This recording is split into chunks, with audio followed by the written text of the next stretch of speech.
Welcome home to USA Global TV and Radio, a place where dreams take flight, with authentic storytelling, diverse perspectives and meaningful conversations, where global stories unite and bridges are built beyond all borders. Discover world-class education, entertainment, hope and inspiration.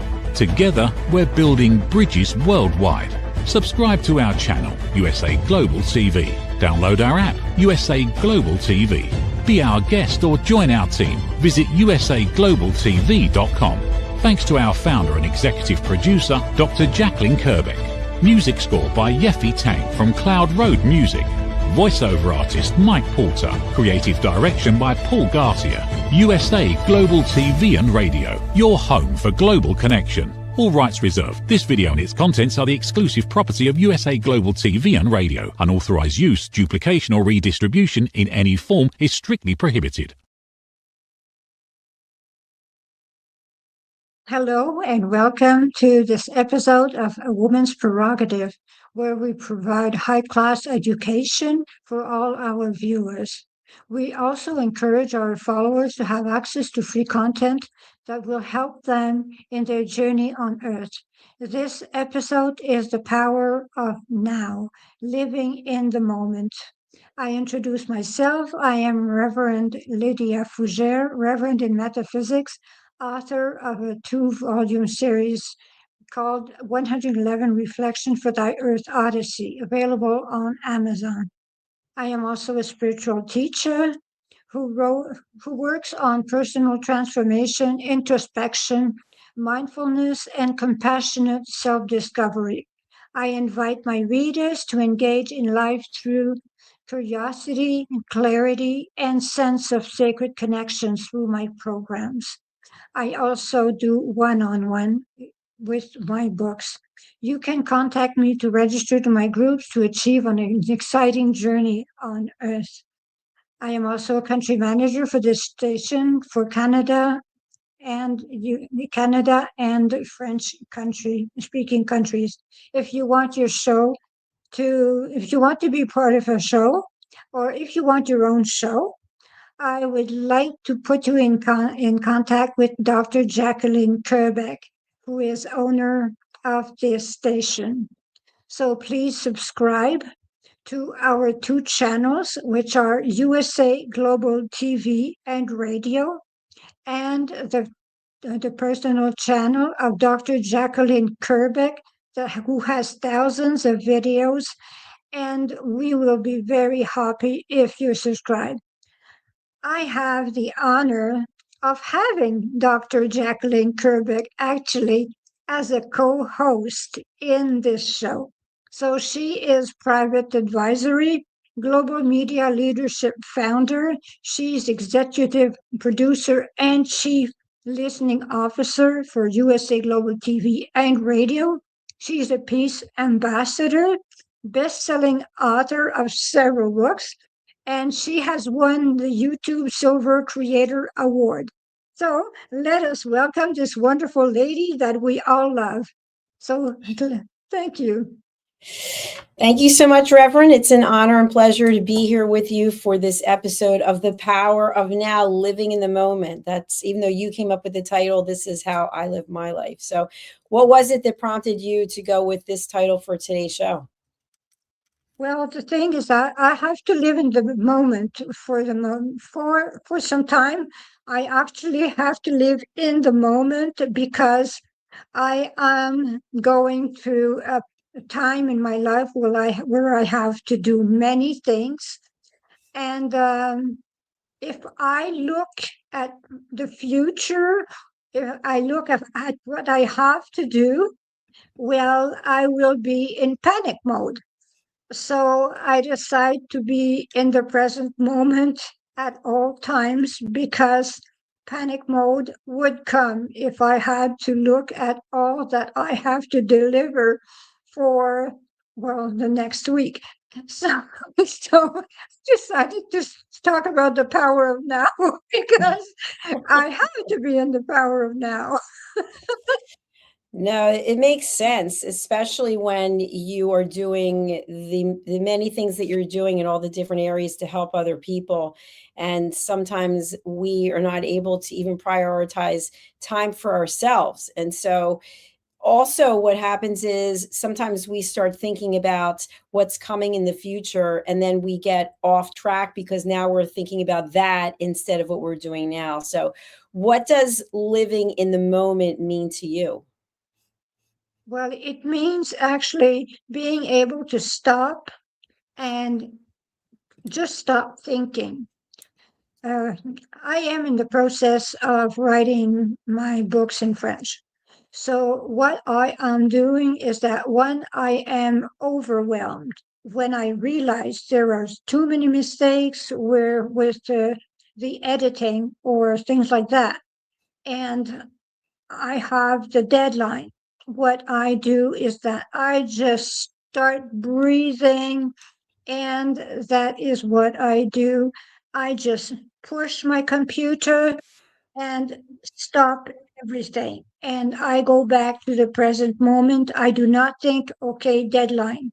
I think I have to be now. Now I am doing reflection 37. I am there. So that is where I am, and that is where I stay. So that is my way of doing things in the power of now. So I live the present, the moment, the present moment that way lately. I think it's always interesting to hear what each person's thoughts are about living in the now and what that means. So thanks for sharing that. That was interesting. Thank you. Thank you. And you, how do you live your now? I also have a number of things that I have to get done on any given day. And now I'm in the Wharton program. So I have that additional homework and reading and everything that has to go along with that. So I will just say to myself, even though I want to do, say, watch something on Netflix, I'll say you can watch it for 15 minutes and then you got to go and do what you need to do. And once you do what you need to do, then you can do something else. So I always prioritize everything with my workouts. So there's a certain block of time that I spend every day doing my workouts, and that's non-negotiable. And then I divide the rest of the time minus the hours I'm going to sleep, and then I just figure it out. And so somehow it gets allocated. I sometimes will miss little things.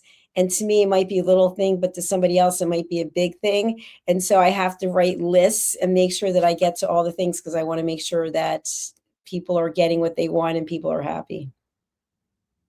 Well, that is a lot because I know your schedule. I know how busy you are. I know you have so many projects going on and producing everything, and this channel is not easy to take care of, and you do absolutely everything from A to Z.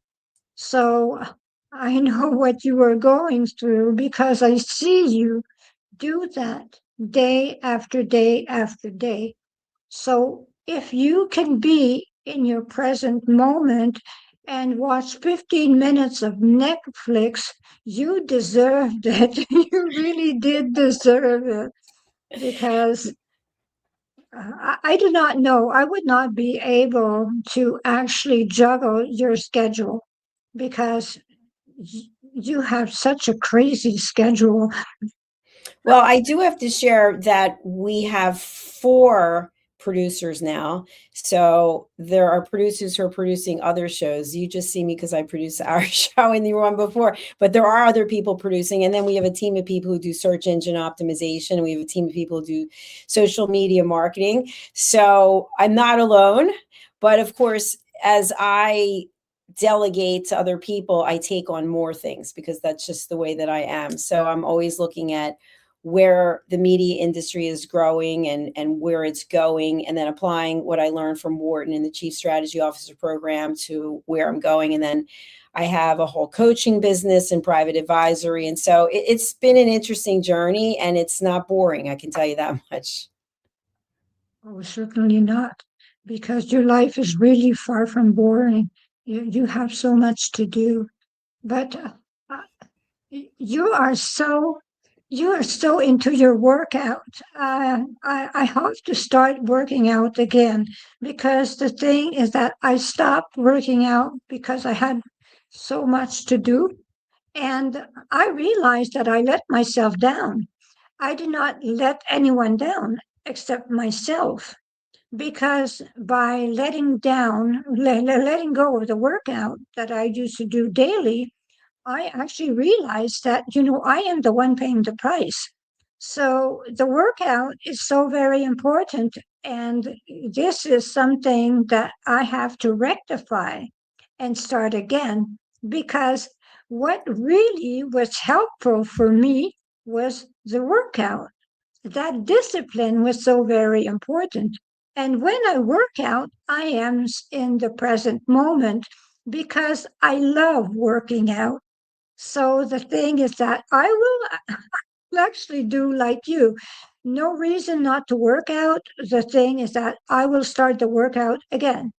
So I will stop thinking about the future and what I could have done better. And no, that is it. So when what's past, I did not do well. Let us say I did something I could have done better because I am a perfectionist. Well, I will think I did my best. So what do you think of that? I think that makes a lot of sense, because every day that we wake up, we get to make decisions and choices about what we're going to do. And if something didn't work out yesterday, or there wasn't time for something, you can look at incorporating it into your schedule today. And I know for me, and this is really different, and I hate to even bring it up, but I will. Sometimes if there is a day where I can't work out, like today, it's been 8 days in a row, and really I could take off today, but I'm not going to. But let's say I did. I would not, instead of what I normally do, take a walk outside for 15 minutes or do some push-ups. I just won't do anything. I'll just take the day as a day of rest and a day of recovery. Whereas some other people would be like, well, if I'm not going to go and lift weights, or I'm not going to take classes, I will do something around the home so that at least I'm doing something. So I think it's just a matter of what works for you. I mean, you could just start incorporating some things. Like, one thing is, with your back up against the wall and you slide down so that your knees are bent, you're working your quads and your glutes, and you can do planks. There's all kinds of things that you can do even at home that will have an effect. But I think it really has to do with the mindset. You are so right. You are so right. It really has to do with the mindset, because when we set our mind to do it, we do it. So, it's the thing is but we have the weight of the then and the when. So then it was, and when will it be? So we think about those things. That is why we have so much trouble staying in the present moment, because we ask so much of ourselves. So we get into all kinds of engagements, and we just forget to stay in our present moment, because we think, I cannot reclaim my now because I realize that I have this to do, and we lose our power. So what do you think of that? I think that when we look at working out as something we get to do instead of something that we have to do, that it really changes things around. And not everyone can work out for a number of reasons. But when we realize it really is a gift, and it's a gift that we get to give to ourselves, then I think it really changes everything. What do you think? I think you are right. I think you are right, because I've done wall Pilates for years and years and years. And the thing is that I I am in love with wall Pilates. I have to admit, it is something that I love doing. And it actually is a relaxation for me. So working out with wall Pilates actually is something that is very important to me. It is just that I was starting to be lazy, and now it is time to go back to my love, which is wall Pilates. Well, we're not talking about my spouse. We're talking about exercising. But the thing is that it is very important to do what we love. And you love working out, and I love working out. It is just that I had become lazy. I have to admit it. I had become lazy. So, and things happened in my life that actually made me stop going because I was actually doing so many things. I was already outside, I was already gone. I had to travel a lot, and I found all kinds of reasons not to do it. So now it is over. I am a lot more at home. I do my work at home, and now it's time to start over. So I can do it. So what do Good you for think? you for realizing that. Absolutely. And we do have a number of comments. Yes, this is a live TV show. So the fact that you've realized what's going on, I give you a lot of credit. You've acknowledged it. You've acknowledged it publicly on a television show that'll be out there forever. And you've taken responsibility for it. And I think that has a lot to do with the power of now also, that we can sort of wallow in what was or what wasn't, what didn't happen or what's going on today. Or we can say, okay, this is my situation right now. What can I do to make it the best that it can possibly be? And for most of us, we need to exercise, we need to move.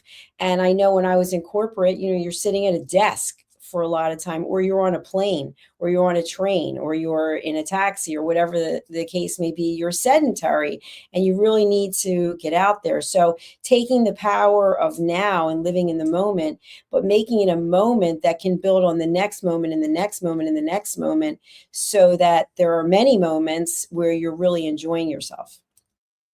Exactly.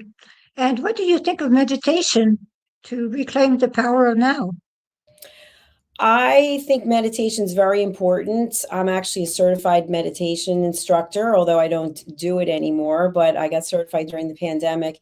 And I think there's many different ways to meditate, and there's the opportunity to just do it anywhere at any time. And the feedback that I've heard from people over the years is that they just can't do it. They don't know how to do it. They're not able to do it. But we tell ourselves that about many things before we actually get the knowledge so that we can try something. We just say, okay, I'm not doing it, or I'm afraid, I have anxiety, I'm not going to be any good at it. There's always that fear of failure. But once you embrace it and you learn how to do it, and you learn to take your thoughts and channel them, keep them at bay, acknowledge them, let them go, then you can really start to tap into the benefits of meditation and also affirmations. Exactly, exactly. Because, yes, teaching meditation is not easy because people get discouraged. And you are one that actually makes them understand that meditation is not about sitting in the lotus position and actually just being in the present moment. You know that there are other methods, and you have been able to teach that to them. So that is very important because you understood what meditation is, and that is what you have taught. But when it comes to the power of reclaiming your present moment, what do you do actually to reclaim your present moment when you realize that you are stressed out, stressed out? What do you do to actually reclaim your present moment? What would be a good way for you? I talk out loud. I talk out loud all the time. I'm in the car talking out loud. I'm at home talking out loud, and I just start to work through it. So, first of all, I am not a person who lives in the past. I have worked very hard not to go backwards. There's some parts of my life that I don't actually remember, and probably because they're unpleasant. If I actually sat down and I wanted to figure it out, I'm sure I could, but I don't want to, because here I am today. And so I've learned lessons from things in the past. And at the same time, I'm not looking into the future and trying to project what's going to happen even tomorrow. When I find sometimes, even if I'm working out and I think, oh, what am I going to be doing in another 25 minutes? I'll say, no, come back to where you are. So one of the techniques is keeping your head where your feet are. And then the next thing I would suggest is being aware of the fact that you're emotional for some reason, acknowledging it. I feel upset. I feel afraid. I feel angry. I feel resentful. I feel happy. And just acknowledging it. Okay, next. And I'm always off and running to find the solution, because even controlling your emotions or dealing with your emotions, there's a solution to it. So that's what I do. What are your thoughts about what I shared? Well, I think it's very everything. Those ways are all good. I do. Those are ways. Well, they're the best actually. To keeping your head where your feet are. That is a good, very good expression. I had never heard that one. But the thing is that you really nailed it. You understand it. I know that one way that actually I helped people with when I was working as a nurse was a deck of cards that actually it was the emotions. They were actually about emotions. So there were something like 50 emotions, and they actually, I would tell the person to choose 10 emotions and that they were living right now. So I would let them choose 10 emotions, and I would ask questions about their emotions, and then they would figure it out. So by figuring it out, they would actually understand more what was going on in their life, and they would go back to the present moment. So what do you think about this method? I think that method makes sense. Absolutely. I think anything that you can do to keep yourself in the present is important. And I shared with you keeping your head where your feet are. Someone shared that with me many, many years ago, because I think I was much more prone to drama. And what I mean by drama is somebody tells you something and then you get all involved in it, and then you start taking a side about it, and then you tell someone else about it and then they take a side, and it just goes on and on and on. And I guess that would be called gossip. And many, many, many years later, I don't get involved with that. And you've addressed that really well, and you've actually walked out of situations where people are talking about someone, or you said, I'll get them on the phone and bring them in. But I think if we look at what are these situations we're putting ourselves in by choice, and then what are the situations that maybe we don't have a choice? It doesn't look like we have a choice. We're involved for some reason, but we always have a choice. So I will tie that with something else I've shared many times. When someone shows you who they are, believe them. And by accepting the fact that the person has shown you how they react and the way that they respond to things says something about them. It's not a judgment, but it says something about them. And you can pretty much guarantee for any one of us that we are going to show up the same way again and again, unless we have taken the time to work on ourselves. And Reverend, you and I work on ourselves all the time. I would say the majority of the people on our team work on themselves all the time, but not everyone does. And people will get very involved with circumstances and what's going on outside of their immediate control, and they start to blame that. Or, and then I'm going to turn it over to you, they're looking for external validation. And when they don't get it, they become very angry, and they're no longer living in the present.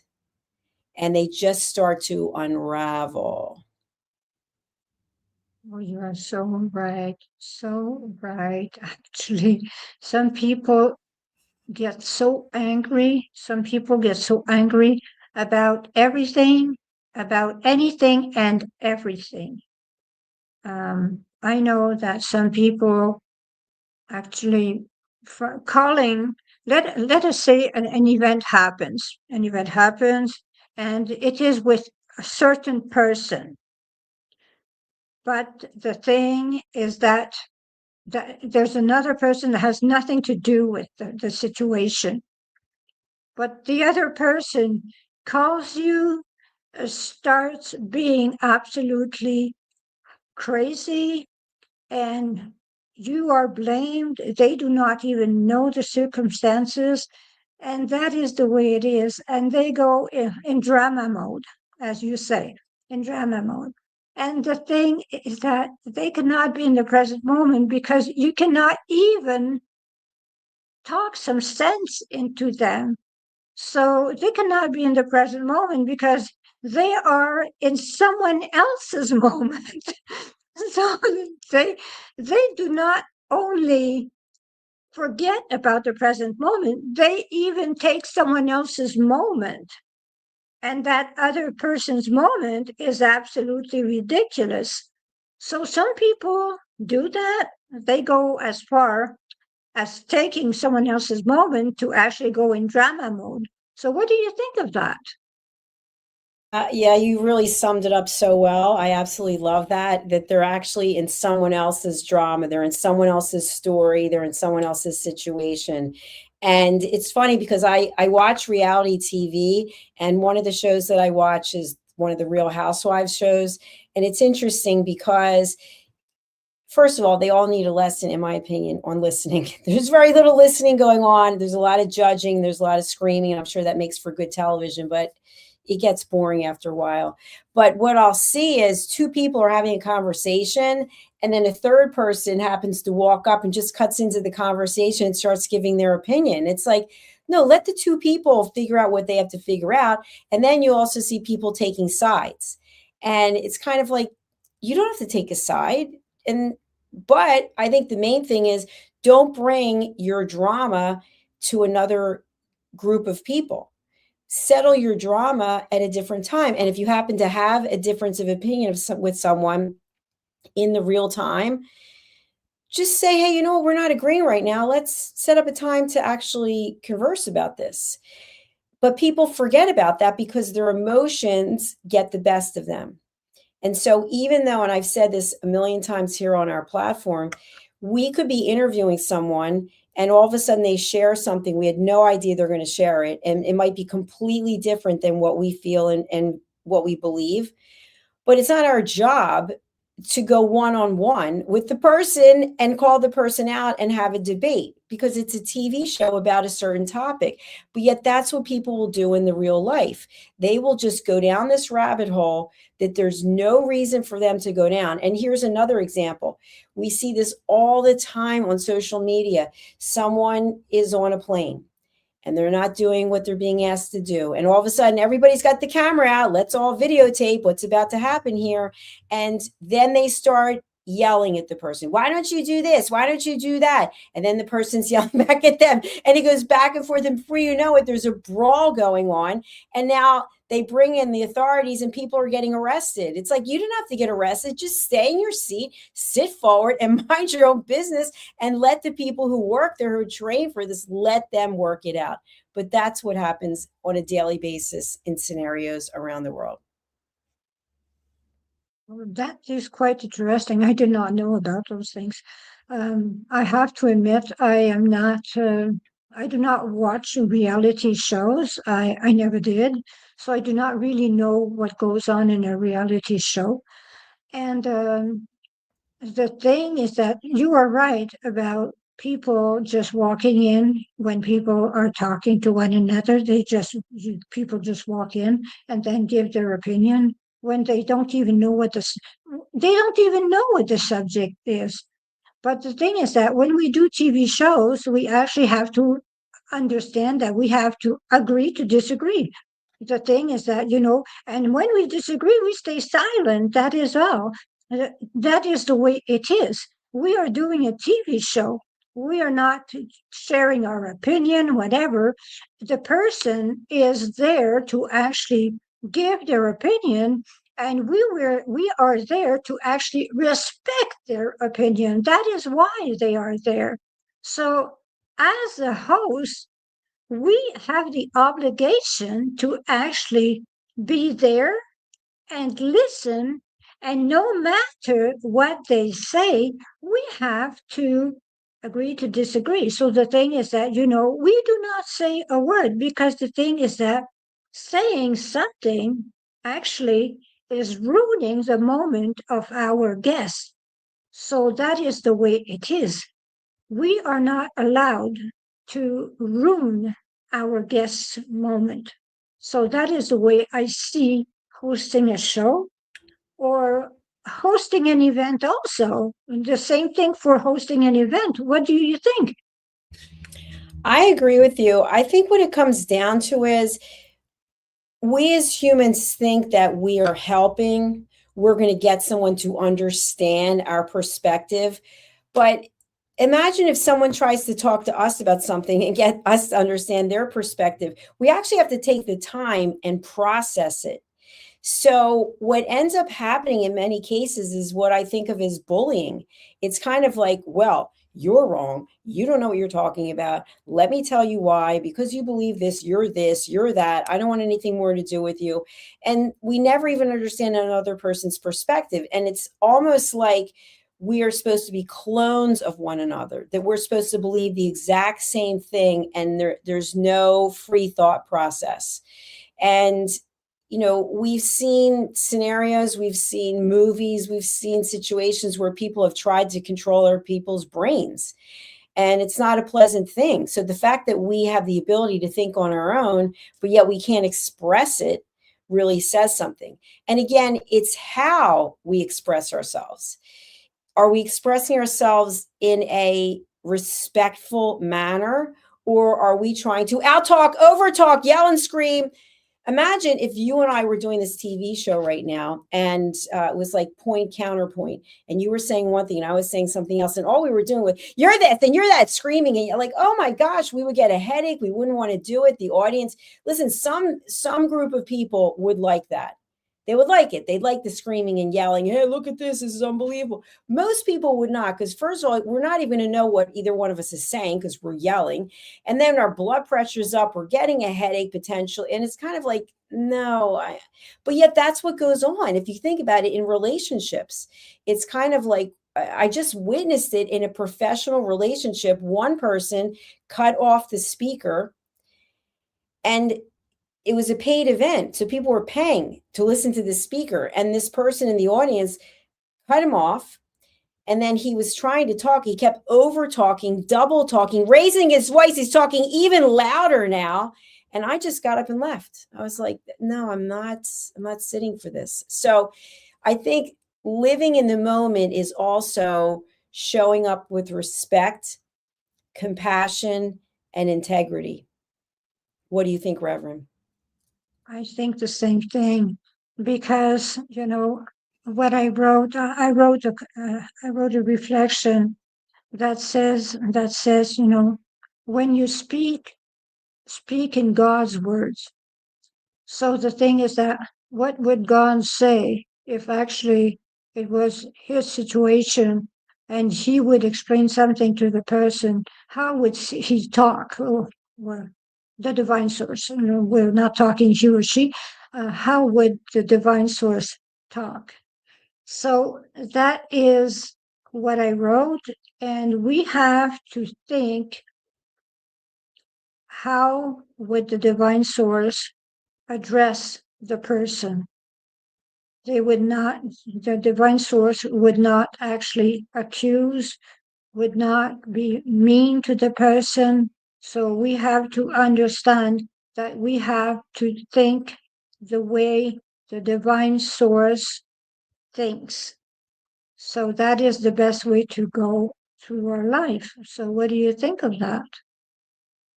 I think that makes a lot of sense. Each of us probably believes in something different. I know of people who don't really believe in anything except what's right in front of them.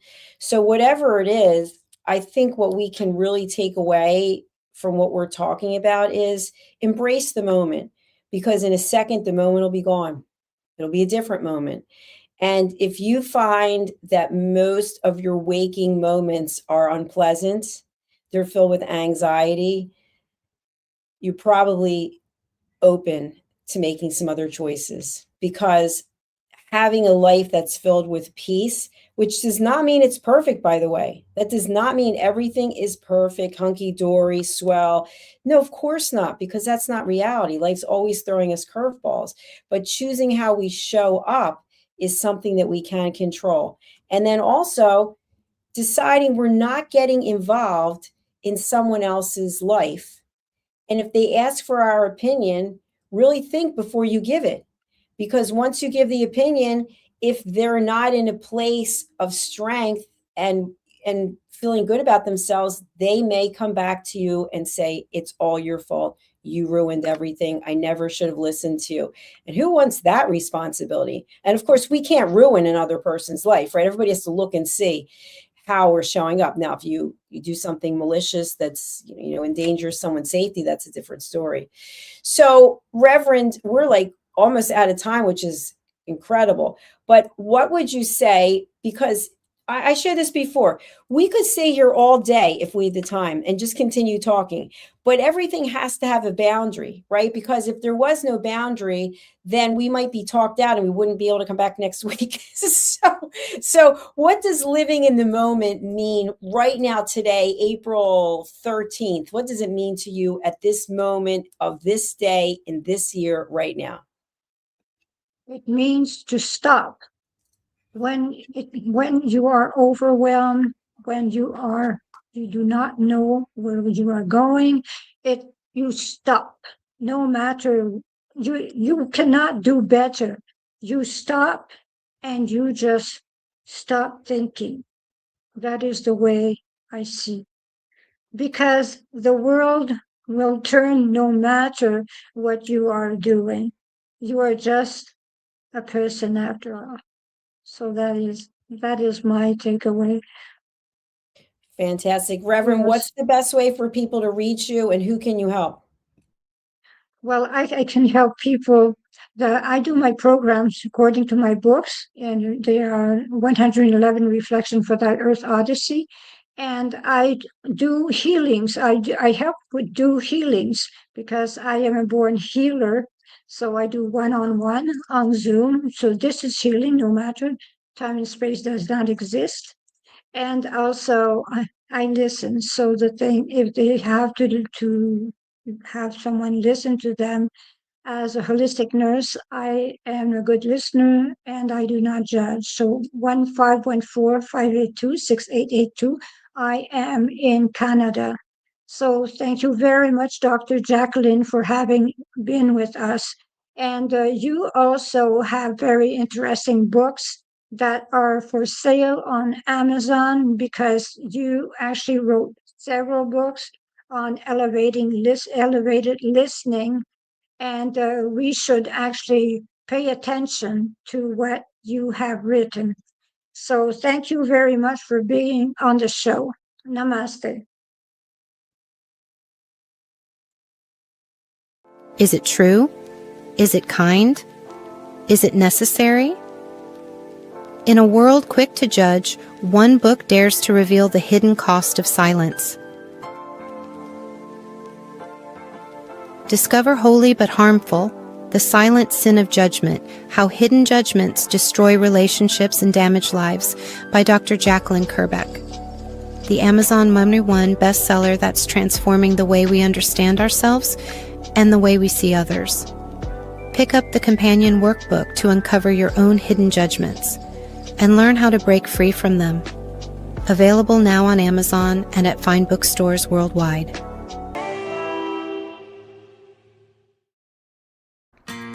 My Tummy Hurts by Dr. JACALYN KERBECK. Meet Jackie. She loves recess, running with friends and laughing on the playground. At school, Jackie tries to play like she always does, but suddenly the pain comes back. Lately, something feels different and her tummy hurts, sometimes a little and sometimes a lot. With the help of a caring teacher, a nurse, her mom, and a kind doctor, Jackie begins to understand what her body is trying to tell her. Sometimes tummy pain is more than a simple bellyache. Some children live with conditions like ulcerative colitis or Crohn's disease. Jackie listens to her body. She asks for help. She knows she's not alone. And Jackie finds her way back to running, laughing, and being herself. My Tummy Hurts, A Kid's Guide to Bellyaches and Bathroom Troubles by Dr. JACALYN KERBECK, available on Amazon and in fine bookstores around the world. Thank you, viewers and listeners of USA Global TV and Radio, for joining us today. We're honoured to have your time and attention as part of our global community. At USA Global TV and Radio, we believe in the power of authentic conversations, meaningful connections, and creating a world of possibilities together. Want to be part of something bigger? Join our team of elevated listeners at usaglobaltv.com, a space where your voice matters and your ability to listen transforms relationships. Stay connected with us across all our platforms for thought-provoking discussions, expert insights, and empowering stories. Subscribe to our channels at youtube.com/c/USAGlobalTV. Follow us on social media and explore the endless opportunities we're creating for growth, learning, and inspiration. Together, we're not just broadcasting, we're building bridges and changing lives one conversation at a time. For inquiries, contact us at info@usaglobaltv.com. Produced by Executive Producer and Director Dr. JACALYN KERBECK. Voiceover by Mike Porter. Creative direction by Paul Garcia. All rights reserved. Visit usaglobaltv.com to view our full terms and conditions.